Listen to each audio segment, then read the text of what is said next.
여러분 안녕하십니까. 이슈톡톡 뉴스 호로록의 최지은입니다. 여야가 추석 기간 의료 대란 대응책을 마련하기 위해서 여야 의정 협의체를 출범하자고 운을 띄웠는데 의료계 참여 여부가 여전히 불투명한 상황입니다. 이런 가운데 윤석열 대통령은 국무회의에서 오늘부터 오는 25일까지 2주 동안 추석 연휴 비상 응급 주간으로 운영하겠다고 밝혔습니다. 추석 연휴 동안 한시적으로 진찰료, 조제료 이런 건강보험 수가를 대폭 인상하기로 밝혔는데요. 추석 연휴 수가 인상, 대통령실이 궁여지책 끝에 내놓은 대책, 이걸 어떻게 봐야 할까요? 응급실 뺑뺑이, 이게 과연 수가의 문제인지 인력의 문제 아닙니까? 아직도 의정 갈등 해결의 첫 단추, 이거를 잘 꿰고 있는지 국민 여러분들이 판단을 해 주실 거라고 믿습니다. 입과 귀가 즐거워야 하는데 전혀 즐겁지가 않은 그런 9월 11일 수요일입니다. 뉴스 호로록 시작하도록 하죠. 이분의 통찰과 함께합니다. 역사학자 전우용 교수님과 함께합니다. 교수님, 오셨습니까? 오늘도 네, 날이 다시 더워졌어요. 그래서 오시는데 불편하진 않으셨는지 모르겠어요. 요새 여쭤보는 인사 중에 하나가 몸이 편찮으신 데는 없는지부터 제가 항상 챙기거든요. 불편한 데는 없으신지요? 뭐 저는 없는데 주변에 좀 응급실 대란 때문에 예. 고생한 사람들이 있더라고요. 실제로 네. 어떤 불편을 호소하셨죠? 뭐 이제 맹장염인데 예. 예전 같으면은 바로 이제 수술해서 괜찮았을 텐데. 응급한 그렇죠. 그 상황이죠. 갑작스러운 맹장염. 상황이죠. 예. 근데 뭐 이제 응급실 찾아다니느라 시간 끌고 겨우 응급실에 들어갔는데도 또 대기 순서 기다리느라 시간 끌다가 이 복막염으로 진전이 돼서 크게 고생한 그런 사람이 주변에 있더라고요. 네. 사실 맹장염은 수술만 이렇게 적시에 치료를 받으면 바로 아프면 바로 가서 수술 네. 받으면 간단한 수술이잖아요. 근데 그게 복막염까지 될 정도로. 그게 이제 맹장이 이제 네. 골마서 터질 때까지도 수술을 못 받은 상태가 되니까 전체가 다 이제 굉장히 좀 중병이 돼 버린 거죠. 뭐 그런 일들이 생기고 있으니까.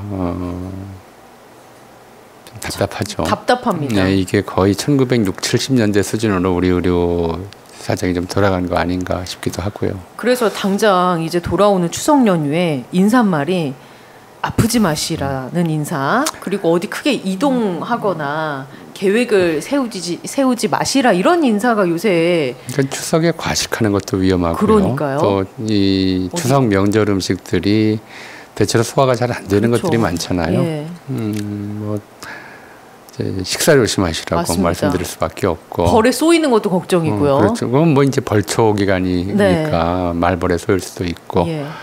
또 귀성하다가 교통사고도 그런 위험들도 있고 해서 왜 이렇게 됐나 모르겠어요. 맞습니다. 네. 어쩌다가 우리가 명절에 1년에 2번밖에 없는 명절인데 이런 것까지 국민들이 걱정을 해야 하는지 정말 사실은 근데 이런 거 걱정 안 하고 산 지는 그렇게 얼마 오래되지는 않았어요.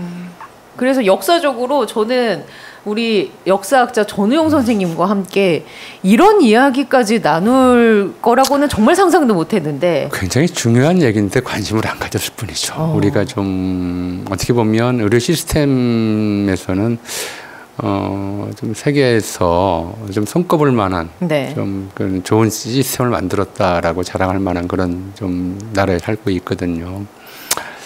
근데 이 시스템 생긴 게 얼마 안 됐어요. 예. 또 시스템을 만들기까지 우리가 좀 고생했던 일도 보통이 아니고요. 뭐 이게 역사적인 얘기가 아니다라고 이제 생각을 하셨은 것 같으니까 아예 제가 풀어볼게요. 네, 오늘 그래서 우리나라 의료 시스템, 의사의 직업 윤리, 의사법 어떻게 봐야 하는지. 문재인 정권 때 네. 이제 코로나 때문에 그때도 이제 응급의료 대란이었죠. 병상이 부족할 수도 있고 코로나 환자들 다 입원 못할 수도 있고 이런 문제들이 있었을 때. 향후 좀 한국의 의료 상황을 좀 예측해 보면 뭐 의사가 더 필요하다. 그래서 공공의대를 설립해서 400명 맞습니다. 정도 더 만들겠다고 그랬어요. 일단 우리 좀 의사가 더 필요한가 하는 문제부터 좀 짚어보죠. 의사가 더 필요한가? 네. 1958년부터 1971년까지가 우리 이 역사상 베이비붐 세대라고 그렇죠. 불렸던 예. 세대에 왜 그러냐면 그 해부터 71년생까지가 한 해 100만 명 이상 태어났어요. 지금 한 해 25만 명 태어나죠. 예, 4분의 1 수준. 예. 예. 한 해 100만 명 이상 태어나는데 이제 그분들로 한국인의 평균 수명을 따지면 대략 15년에서 20년 후, 15년 후부터는 한 해 100만 명씩 죽는다는 얘기예요. 한 해 100만 명씩 죽고 한 해 100만 명씩 사망할 사람들이 사망 전 2, 3년 동안은 집중적으로 병원 신세를 져야 돼요. 예. 지금의 의사 수로는 도저히 감당할 수가 없는 수치인 건 맞아요. 심각하죠. 네. 그 이후로 한 15년간 정도는 매년 100만 명씩의 사망자, 매년 100만 명씩의 신규 환자들이 생기는 것이고 현재 의사 수는 감당이 안 되는 건 맞아요. 그래서 네. 이건 이미 1990년대부터 2000년대 초 사이에 병원협회나 의학협회에서 자체 좀 연구를 통해서 의사 수가 대폭 늘어나야 한다라고 하는 데는 동의를 했어요. 근데 문제는 그 다음이에요. 예. 이게 초고령화 시대와 우리가 저출산 시대를 같이 겪고 있기 때문에 그렇죠. 그렇게 의사를 늘리면 그다음에 인구가 줄어들 때는 그렇죠. 또 어떻게 되느냐. 네. 의사 만드는데 적어도 10년에서 예. 15년 정도 시간이 걸리는데 의사 한 사람 만드는데 막상 이제 지금부터 좀 그 의사 수를 늘려도 58년부터 71년생의 사망 상황을 감당하기가 어려운데 막상 그들이 다 이제 세상을 떠나고 인구가 줄어드는 시점에 접하면 또 의사 과잉이 되는 거 아니냐. 이런 걱정들이 또 의료계에 있는 거죠. 그래서 이런 것들 때문에 절충하기가 굉장히 쉽지 않아요. 일단 근데 지금 상태는 어쨌든 58년생부터 71년생까지에 태어난 사람들의 한 3분의 1 정도는 병원 문턱을 밟아보기 어려울 것 같다라고 하는 게 네. 이제 굉장히 좀 심한 상황이에요. 지금 응급 대란이라고 하는 건 일종의 예행 연습일 수가 있어요. 서막에 불과하다. 예, 지금 같은 상황에서는 예. 그렇다라는 거고요. 그런데 일단 좀 문재인 정권 때 공공의대를 만들고 한 400명 정도 지역 근무 의사들을 주로 이제 양성하겠다고 했을 때 의사들이 반대하면서 내세웠던 이야기가 뭐냐면 의료는 공공재가 아니고 의사는 공적 직업이 아니다라고 이제 주장을 했어요. 네. 그게 의사들한테서는 굉장한 반향을 일으켰던 모양이에요. 왜 내가 내 마음대로 하는데 국가가 뭐 인원을 늘리느니 마느니 하느냐. 근데 그게 더 말이 안 돼요. 일단 자유시장 경제론으로부터 들어가 보죠. 예. 수요 공급의 법칙에 따라야 하잖아요. 그렇죠. 의사 수요가 많으면 의사 공급이 늘어나야 되고 그렇게 해서 의사 공급이 너무 많이 늘어나면 그다음부터는 이제 의사가 줄어야 되고 네. 이 시장 경제 원칙이에요. 예. 이 시장 경제 원칙에 따르자면 의대는 마음대로 만들 수 있어야 돼요. 각 대학들이. 예. 각 대학들이 의대를 마음대로 만들 수 있어야 하고 그래서 이제 이게 의사들이 수입이 좋으면 의대 지원자가 늘어나고 그랬다가 좀 너무 경쟁이 심하다 그러면은 의대 다시? 지망자가 줄어들어야 네. 되고 이런 방식으로 되는 게 시장 경제론과 공적 직업이 아닐 경우에는 이런 방식으로 돼야 해요. 근데 그거를 국가가 통제하고 있거든요. 예. 김영삼 정권 이래로 의대 정원이 늘어난 적이 없어요. 그러면은 이 국가와 이제 의사 집단이 그런 직업은 없어요. 의사 집단 스스로가 그 의사 재생산수를 이제 사실 국가가 여러 차례 정부가 여러 차례 의대 정원을 좀 늘리려고 특히 지방자치단체들은 지방에서는 의대가 있으면은 이게 지역사회 발전에 큰 도움이 된다고 생각을 해서 의대 유치하려고 꽤나 애를 썼는데도 맞습니다. 예. 의협이나 이제 이런 데서 결사 반대 그럴 때마다 이제 시위를 해서 예. 시위하고 뭐 의료 파업을 하고 해서 다 막아왔어요. 네. 그러니까 그렇게 국가가 결정하고 또 의사 집단 스스로가 자기 재생산을 결정하고 한다는 점에서 이거는 더 사적 직업일 수가 없어요. 이미 공적 개입이 진행되고 있고 네. 공적 개입에 의해서 의사 수가 제한되고 있고 그래서 이건 뭐 이제 실제로 자기 돈 들여서 개업하고 뭐 이런다 하더라도 양상은 이제 사적 직업처럼 보인다 네네네. 하더라도 실제로 국가 전체적으로는 이게 공적 통제가 되고 있는 공적 규제가 진행되고 있는 직업이기 때문에 예. 그래서 그런 직업이 없잖아요. 예.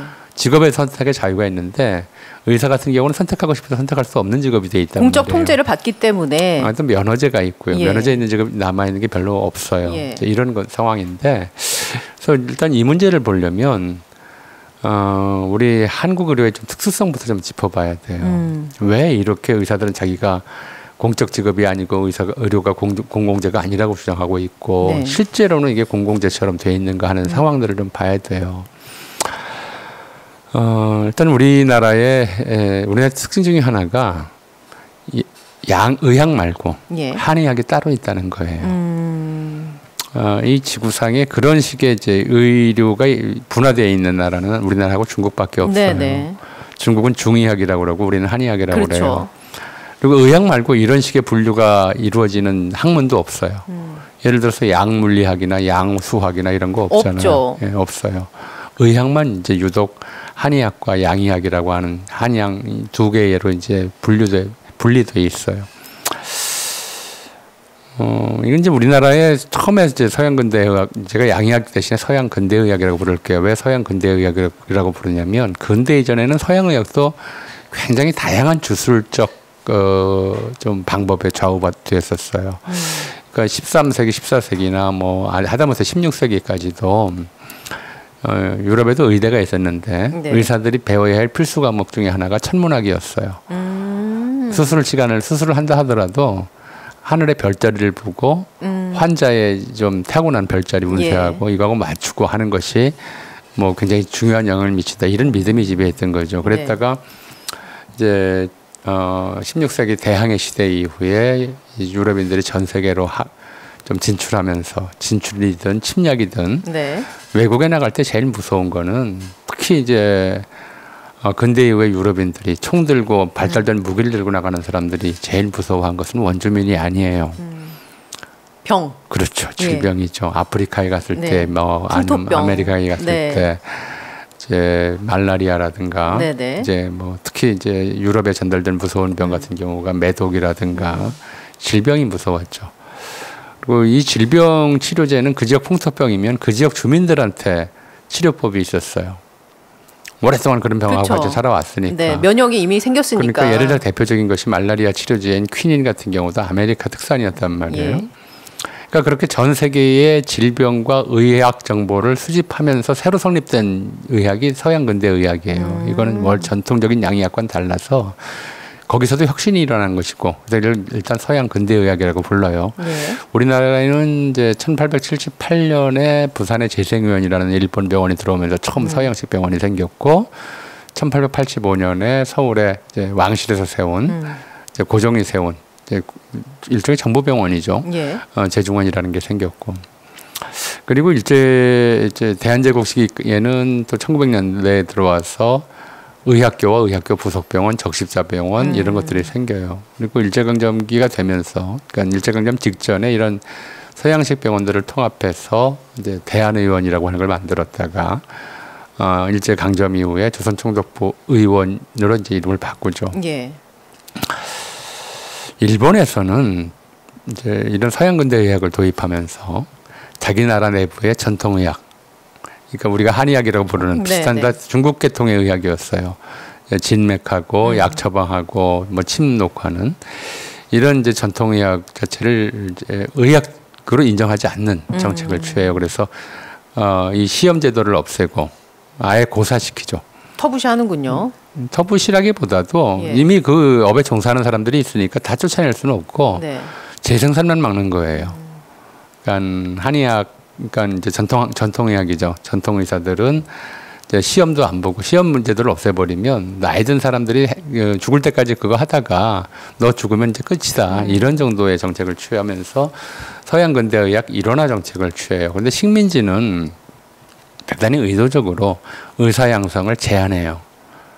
의사를 제한한 이유는 이 서양 근대의학이 일본이 식민지에 가져다 준 문명의 선물이다. 라는 것을 이런 차원으로 이제 식민지인들에게 인식시키면서 이제 근대의학의 혜택을 받을 수 있는 사람들을 극히 제한하죠. 그러니까 아주 부자가 아니면 조선총독부 의원에 갈 수가 없었어요. 이미 그때서부터 격차를 심하게 만들었고 정말 가난해서 수술 받아야 할 사람이 가게 되면 이제 의사가 치료하는 게 아니라 요즘으로 치면 전공이나 레지던트들이 이제 치료를 하는데 각서를 받고 치료해요. 어떤 각서요? 수술 받다 죽으면 시체를 해부용으로 기증한다. 그게 부자들한테는 적용이 안 되는데. 부자들은 자기 돈 내고 치료를 받는데 가난한 사람들은 가기도 어렵지만 만약 가서 수술을 받는다 하더라도 아직 공부하는 사람들에게 실습용 수술을 받게 되고 그러다 죽으면 시신을 해부용으로 기증해야 되는 그런 상황들을 계속 만들어 왔죠. 근데 워낙 이제 의료 그 의사를 적게 양성하니까 식민지 내에서는 의료 공백이 심할 수밖에 없잖아요. 그렇다고 이제 뭐 다른 의사를 양성하는 것도 아니니까. 그래서 식민지 조선에서는 일본에서는 금지했는데 한의사를 그대로 인정을 해요. 인정을 하는데 이름을 의사로 붙이질 않고 의생이라고 낮춰 불러요. 격화시켜서. 의생이라고 붙이고 이게 학생인지 의학을 배우는 학생인지 아니면 뭐 의학 선생인지 이제 이해하기 어려운, 습관적으로 받아들이기 어려운. 그래서 이제 한의학 맥은 계속 있게 되는 거죠. 그리고 또 하나가 이제 일제 말기에 가면서 워낙 이제 의사가 부족하고 이런 상황이니까 특히 한의학은 좀 한계가 좀 뚜렷한 것이 외과가 없어요. 그렇죠. 외과 부분이 없어서 어디 부러지거나 칼에 찔리거나 이런 상처를 입으면 이제 한의학으로 치료할 수가 없는 거죠. 그러니까 특히 전쟁을 앞둔 시점에서 이제 조선인 노동자들은 무슨 탄광이나 아니면 이제 뭐 이런 좀 그 벌목장이나 이런 데서 일을 하다 보니까 다치는 사람들이 많이 나오니까 결국 이제 치료 문제가 나오죠. 그래서 조선정도부가 조선에서만 실시한 또 하나의 특별한 이제 의사 양성 시스템이 있어요. 이걸 한지 의사라고 그래요. 한지 의사요? 네, 그러니까 이제 면에서 그 면허를 주고 그 면에서만 의사 활동을 할 수 있게. 그 지역에서만 활동할 수 있는 의사인 거예요. 면을 벗어나면 의사가 아니에요. 그리고 요거는 이제 일반 의사보다는 훨씬 더 좀 시험이 쉬워서 보통 어떤 사람들이 한지 의사가 되냐면 병원에서 의사 조수하던 사람, 의대를 의학 전문학교나 제국대 의학부에 진학하지는 못하고 병원에서 의사 조수하면서 독학한 사람들이 간단한 시험을 보고 한지 의사가 되는 거예요. 일종의 좀 어떻게 보면 돌팔이에 가까운 그런 상태였죠. 이런 상태에서 우리가 해방을 맞았을 때 해방 이후에는 정말 의료가 뭐라고 그래야 되나요? 엉망이라고 해야 될까? 좀 갈피를 잡을 수가 없을 정도였어요. 미군이 들어와서 한국의 의료 상황을 봤을 때 해방 직후에 첫째로는 이제 뭐 경성제국대학이나 일본의 의과대학이나 이런 데서 이제 뭐 의학 박사 학위를 딴 사람이 한 10여 명 정도 있었고 또 외국에서 미국이나 뭐 영국이나 이런 데서 이제 의사 자격을 딴 사람도 있었어요. 반면에 대다수는 이제 한반도에 있는 식민지에 있는 경성의학전문학교나 무슨 뭐 평양의학전문학교나 의학전문학교 출신들이 이제 대다수였었고 그리고 여기에 이제 의생이라고 불리던 한의사들이 있었고 한지 의사들이 있었고 여기뿐만이 아니고 만주국에서 의사 따고 온 사람들 이런 사람들도 있었고요. 또 혼란한 틈에 의사면허증을 위조한 가짜 의사들도 있었고 그러니까 의사라는 사람들이 엄청 많았죠. 근데 그 당시 이제 해방됐을 때 우리나라 의사 한 4,000명 정도 되셨다고 하는데 그 중에 반 정도는 일본인들이었어요. 일본인들이 다 귀환하고 나니까 의사가 턱없이 부족하죠.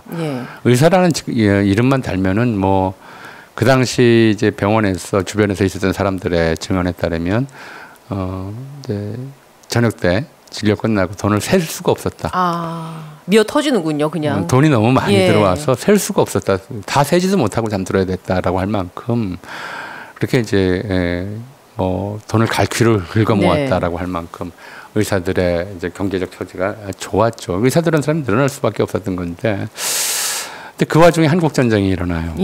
사실은 그에 앞서서 대한민국 정부 수립하자마자 일단 의료 일원화라고 하는 문제들이 제기가 돼요. 그때 한편에서는 이제 한의사들이 의생이라고 하는 이름으로 만족할 수 없다 해가지고 막 시위하고 운동을 해서 한의사로 격상이 되고 그리고 한의학 자체를 이제 공식의학 중에 한 분야로 인정을 하죠. 하나가 있고요. 두 번째 문제가 됐던 건 한지 의사예요. 그들은 어떻게 되느냐? 이 사람들은 어떻게 하느냐? 이거 의사냐 아니냐? 그죠? 엄밀히 말하면 의사 자격이 없는 사람들이거든요. 근데 그럼 시험을 봐서 통과를 하면 의사 자격을 주겠다 이렇게 해서 이제 시험을 봤어요. 근데 거의 다 떨어졌어요. 이제 한지 의사들이 막 반발을 하는 거죠. 시험 문제가 너무 어렵다. 다 붙여달라. 그러니까 어떻게 붙여주냐?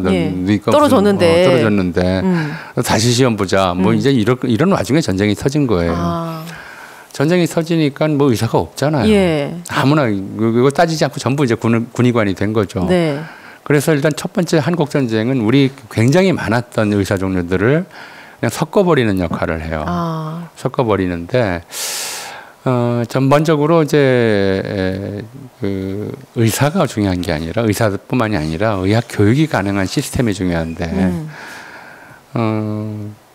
한국 전쟁 중에 한국인 의사들 군의관들에 대해서 예. 미군 군의관이 붙인 별명이 뭐냐면 절단의 천재였어요. 절단의 천재. 네. 미군 군의관이 보기에는 그냥 네. 총알 제거하고 좀 잘 처치하면은 팔을 살릴 수 있는데 팔다리를 살릴 수 있는데 그냥 다 한국인 잘라버리는 의사들은 거예요? 맞지도 안 하고 바로바로 잘라버렸다는 거예요. 그 상황들이 참 끔찍해요. 예. 맞지도 안 하고 그냥 이제 위생병들이 팔다리 붙잡고 심지어는 때려서 기절시킨 다음에 그냥 다들 통째로 어떡해. 잘라내고 예. 하는 일들이 수시로 반복이 됐죠. 마취술도 없었어요. 그러니까 이런 모든 것들이 이제 마취술이라든가 아니면 절단하지 않아도 않는 좀 치료법이라든가 이런 것들을 1951년도 이제 전선이 고착된 다음에 후방 지역 미군 병원이나 아니면 이제 스웨덴의 야전병원 또는 덴마크 병원선 이런 데서 한국인 의사들 데려다가 가르치기 시작하면서 좀 이제 의학 수준이 높아지고 예. 특히 전쟁이 끝난 다음 이제 휴전 이후에 예. 미국에서 한국의 부흥을 위해서는 이제 농업과 의료의 정비가 필수적이다 해서 이 분야 사람들을 좀 대학원생이나 네네. 이제 젊은 의사들 이런 사람들을 미국 미네소타 대학으로 유학을 시켜서 예. 거기서 이제 한 2년 정도 수련을 하게. 수련을 하고 돌려보내면서 그때 이제 비로소 한국 의사들의 좀 수준이 제대로 된 네. 교육 시스템이 만들어져. 이 사람들이 이제 각 대학의 의대 교수가 돼서 미국에서 배운 것들을 적용하면서 그러니까 50년대 말 60년대 초가 되어야 이제 우리나라의 의사 양성 시스템이 네. 식민지가 만들어놓은 아주 부정적인 유산에서 겨우 벗어났다라고 네. 할 수가 있어요. 그리고 한 10년 정도, 10년 좀 짧게 잡은 건데, 그래도 병원에 갈 수 있는 사람은 많지 않았어요. 워낙 이제 의료비가 비싸고 공급은 적고 수요는 많고 또 수요는 많고 예. 또 의사를 막 그냥 양성한다고 마구잡이로 양성할 수 있는 거 아니잖아요. 가르칠 수 있는 시스템이 돼야 되고 그렇죠. 의료기기라든가 이런 것들을 갖춰야 되고 교수들도 태부족하고 네. 이런 상황이니까 이제 그때는 의사를 많이 양성하는 것이 하나의 이제 시대적 과제였었고 예. 또 의사들 워낙 이제 돈을 잘 벌고 이런 게 돼버렸었죠. 그랬다가 이제 박정희 정권 때 들어와서 좀 대단히 차별적인 의료보험, 교사, 공무원, 군인 그리고 300인 이상 고용하는 대규모 작업장 근로자들에게만 의료보험을 주는 이제 차별적 의료보험을 처음 실시했어요. 예. 그리고 이게 80년대 말에 87년 민주항쟁 이후에 예. 노태우가 이제 공약으로 내세웠던 것이 전국민 의료보험제도, 농촌 의료보험, 지역 의료보험이었고 김대중 정권 때 들어와서야 이제 이게 국민건강보험으로 통합이 됐죠.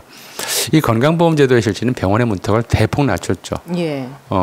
모두가 이제 보험료를 내는 평등하게. 대신에 예. 이제 병원을 쉽게 이용할 수 있게 만들므로써 환자가 급증해요. 병원 환자는 급증하고 의사들은 이제 비로소 예. 전 국민을 대상으로 의료를 할 수 있게 되는 그런 상태가 됐던 거죠. 그때쯤 되면서부터는 이제 의사의 그동안에는 좀 사실은 대학들이 의사 양성, 그러니까 의대를 만들 수 있는 정도의 재력이 되면 의대를 만들고 하던 상황이었었는데 그때부터는 이제 의사들이 본격적으로 의대 설립에 제동을 걸기 시작하죠. 이제 전국민 의료보험이고 이제 의사와 환자들과의 균형이 맞는다. 예. 근데 더 이상 늘리면 안 된다라고 해서 김영삼 정권 때 지금 그 학교는 폐교됐을 거예요. 서남대 의대인가가 맞아요. 예. 마지막으로 이제 네. 의대 증원을 했던 상황이고 그래서 이제 의사들이 이렇게 독점적 독특한 지위를 누리게 된 거죠. 네. 경쟁 없는 세상. 그러니까 다른 직업이라면 의사가 안 나오면 누가 이제 직원들이 파업하면 대체 인력 뽑아서 바로 채울 수 그렇죠. 있잖아요. 근데 의사는 그게 안 돼요. 그리고 다른 직업은 그래서 자기 목숨을 걸고 파업을 하는데 예. 의사들은 다른 사람 목숨을 걸고 파업할 수 있잖아요. 상황이 좀 이렇게 된 거예요. 예. 그래서 이 문제는 첫째는 이제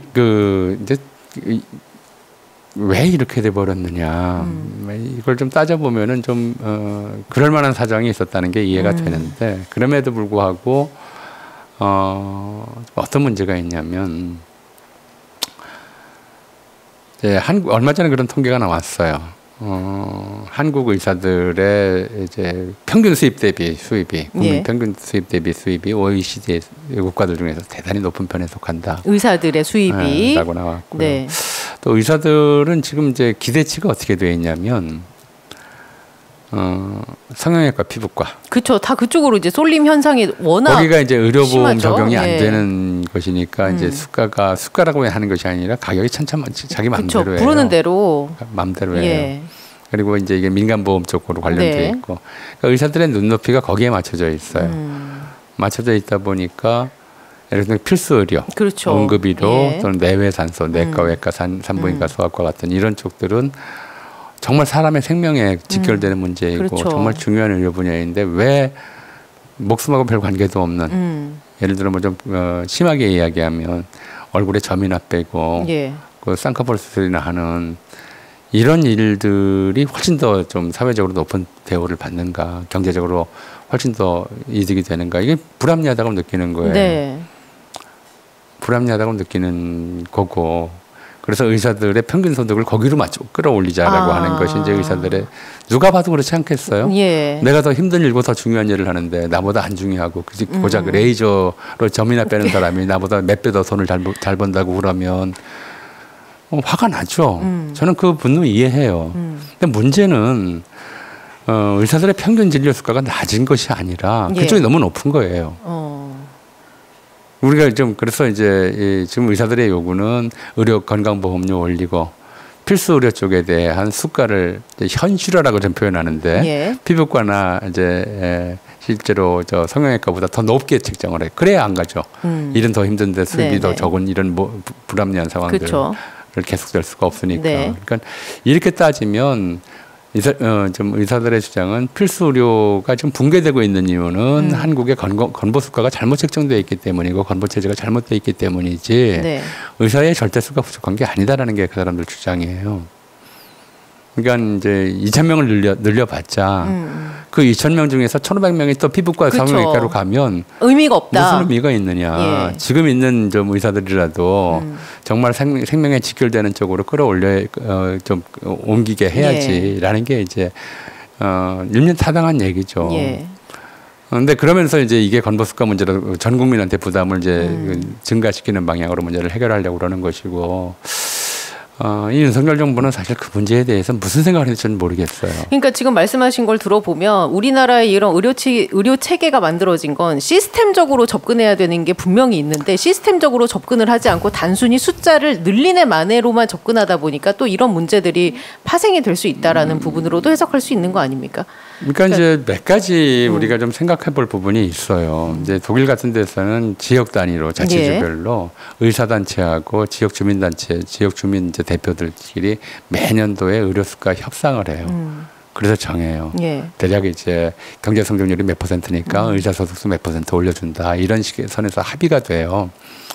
그래서 전체 이제 국민의 평균 소득보다 월등히 높질 않아요. 의사들의 소득이라고 하는 것이 적정 수준에서 맞춰지는군요. 각자 그게. 이제 협의를 통해서 맞춰지는 거죠. 근데 이제 우리는 이게 워낙 이제 거의 뭐 연예인 수준으로 의사들이 이제 소득 기대치가 만들어지고 이게 성형외과 피부과 중심으로 가다 보니까 이런 문제들이 생겼거든요.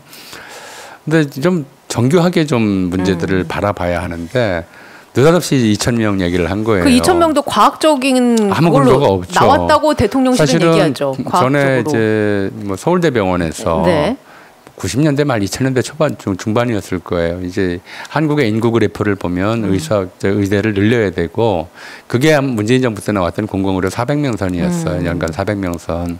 저는 뭐 그 얘기 처음 들었을 때 저게 이제 윤석열 대통령이 검사 출신이니까 검찰직 블러핑인가 보다.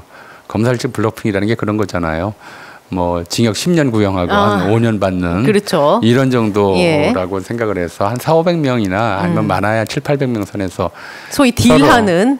또 제가 듣기로는 의협자체내에서는 한 문재인 때 400명 반대했던 거에 대한 좀 미안함이 있으니까 350명 선에서는 합의할 용의가 있다까지 자기들끼리 내부로 이제 의견을 모았었다고 그래요. 네. 이렇게 나온 거죠. 근데 지금 이제 어떻게 되든 간에 이 상황은 국민이 감당할 수 있는 수준을 넘었어요. 앞으로 더 심해질 거라고 좀 보고요. 예. 지금 이런 식의 그러니까 의사들의 자의식과 의료 문화가 지속되는 한 이건 좀 해결 방법이 별로 없어요. 그게 좀 문제인데 이제 그걸 좀 생각해 볼 필요가 있어요. 우리가 해방되고 60, 70년대까지 어떤 직업군들이 있었냐면 준의료인들이 있었어요. 그러니까 이제 산부인과 의사 대신에 산파라고 해서 그쵸. 산파 예. 조산원이라고 네네. 하는 것이 있었고요.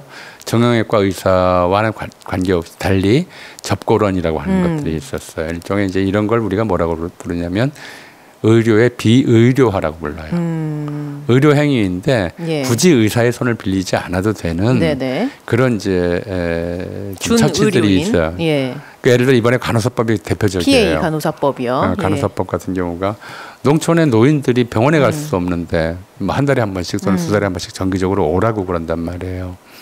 근데 이런 상황에서 의사들이 왕진 갈 수 없고 노인들이 뭐 불편한데 병원에 갈 수 없고 결국 의료 사각지대에 놓이게 되는 거죠. 이런 문제를 해결하기 위해서 이런 일들을 간호사가 대신할 수 있게 하자. 이런 게 이제 피해 간호사법이었거든요. 예. 근데 비슷한 좀 장래 좀 사실 의사들이 두려워하는 게 그런 거예요. 뭐가 있냐면 좀 전 세계 학자들이 다 동의하는 바가 뭐냐면 이 AI 시대에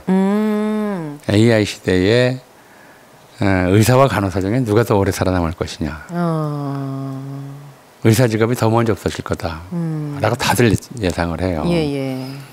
이건 좀 두 가지 문제가 있어요. 두 가지 이제 그러니까 우리 좀 이런 식의 의정 갈등의 문제가 아니라 네. 좀 더 과학적으로 검토를 해보자면 하나는 AI 진료가 있어요. 네. 이게 AI 진료라기보다도 일단 병원에서 뭐 특히 노인성 질환들 그렇죠.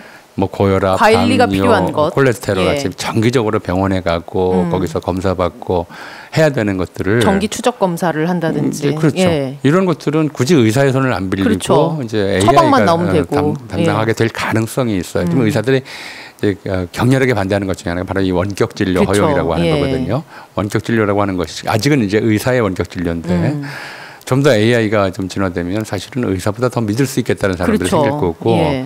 또 최근에는 이제 이 로봇 수술 도구들이 맞습니다. 나와서 의사보다 더 예. 정확하게 하고 있어요. 예. 첫 번째는 이 문제. 그러니까 이제 사실 의사들이 불안해하는 것도 그런 점이 하나 있어요. 예. 또 하나는 지금 말씀드린 의료의 비의료화예요. 일부 의료. 예를 들어서 성형외과의 쌍꺼풀 수술이라든가 예. 피부과의 이제 레이저 시술이라든가. 이런 거 굳이 의사가 안 해도 되거든요. 실제로 또 그런 병원에 가면 의사가 안 해요. 그리고 사실 뭐 눈썹 문신도 불법이라고는 하지만 눈썹 문신을 의료인만 원래는 할 수 있게 법으로 그렇죠. 되어 있지만 되어 있죠. 일반적으로는 지금 의사가 아닌 비의료인들이 다 하고 있는 게 현실이거든요. 그런 쪽에서 경쟁을 도입하면은 예. 사실 피부과나 이 성형외과 쪽에 이른바 이제 파이가 줄어들 수 있고. 그렇죠. 예.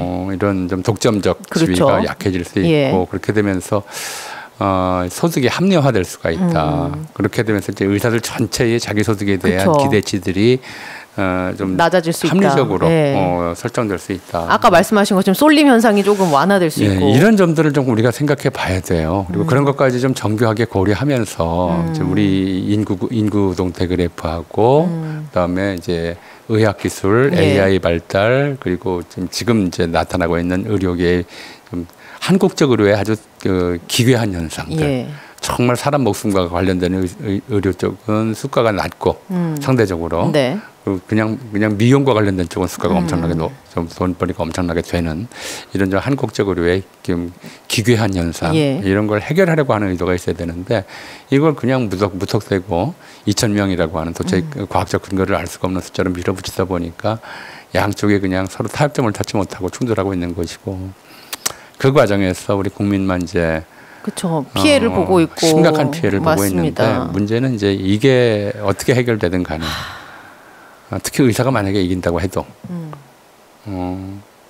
앞으로 10년, 15년 이후에 일어날 일들에 대한 예고편이다라고 하는 것 때문에 참 암담한 상황입니다. 그러니까 이게 지금 갈등을 봉합해도 시간이 걸리는 거잖아요. 이거 해결하는 데는 이게 뭔가가 말씀하신 것처럼 키워내고 시스템으로 가르치고 하는 데는 시간이 걸리는데 시간이 걸리고 지금 이제 이번 의대 2,000명 지원한다고 그러니까는 뭐 약대생들, 직장인들까지 의대 지원하겠다고 다 뭐 지금 난리잖아요. 그만큼 이제 이 얘기냐면 의사 직업 자체가 우리 사회에서 대단한 특권을 가지고 있다는 거예요. 네.